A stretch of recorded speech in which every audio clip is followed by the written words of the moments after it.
berkatnya apa dia? Berkat ni, kita mati dah, pahala duk mai lagi. Itu berkat. Ilmu yang kita pernah share dengan siapa-siapa, orang tu duk amalkan ilmu tu. Yang punca daripada kita. Jalan. Kita duduk dalam kubur. 30 tahun dah, benda tu duduk jalan. Meter jalan lagi.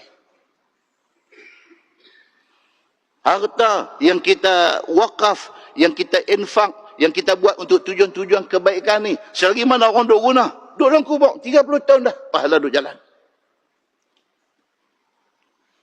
Anak-anak yang masa kita hidup dulu ni, kita jaga mereka, kita atok mereka, kita make sure mereka semayang tak tinggal, kita bagi apa yang patut dekat mereka. Mereka ni, kita dah mati 30 tahun dah, mereka duk buat lagi. Hak mereka buat tu, asuhan kita. Jalan.